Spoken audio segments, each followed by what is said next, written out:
بحبل الله جميعا ولا تفرقوا وقال صاحب القرآن محمد رسول الله صلى الله عليه وسلم من شذ شذ في النار أو كما قال عليه الصلاة والسلام গণমানুষের সংগঠন বাংলাদেশ খেলাফত মজলিস কোনাবাড়ি থানা শাখা কর্তৃক আয়োজিত উপস্থিত আজকের মাহফিলের সম্মানিত সভাপতি হযরতুল আল্লাম জনাব হযরত মাওলানা হেদায়েতুল্লাহ হাদি সাহেব সহ বিজয়ী কাফেলার সংগ্রামী সাথী ও বন্ধুগণ, সকলকে শুভেচ্ছা জানিয়ে মহান মুনিবের দরবারে কালিমাতুশ শুকর আদায় করছি। সকলে বলি আলহামদুলিল্লাহ।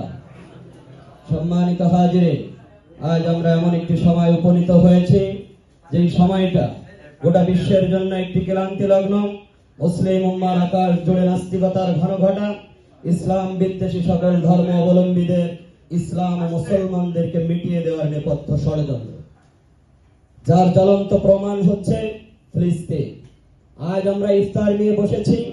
ফিলিস্তিনের দিকে যদি তাকানো হয়, দেখা যায় ইফতারের টাইমে আমরা ইফতার করছি আর তারা জানাজা নিয়ে কবরের দিকে যাচ্ছে। কথা বলেন ঠিক কিনা?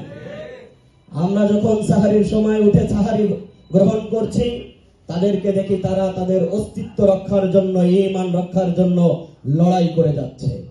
সংগ্রামী তাওহীদি জনতা, এজন্য সকলকে উদারত আহ্বান জানাচ্ছি, সারা বিশ্ব জুড়ে কোন তন্ত্র মন্ত্র দিয়ে এই সমস্ত জুলুম, অন্যায়, অত্যাচার এটাকে রুখে দেওয়া যাবে না। একমাত্র কোরআনী শাসন ছাড়া এটা সম্ভব না। কথা বলেন ঠিক কিনা? এজন্য সংগ্রামী সাথী ও বন্ধুগণ, সকলের কাছে উদারত আহ্বান হলো, আজ আমি বাংলাদেশ খেলাফত মজলিসের নগণ্য কর্মী হয়ে নিজেকে গর্ববোধ করছি।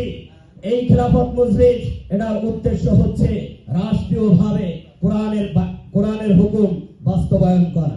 এজন্য আমরা আগামীর স্বপ্ন দেখছি।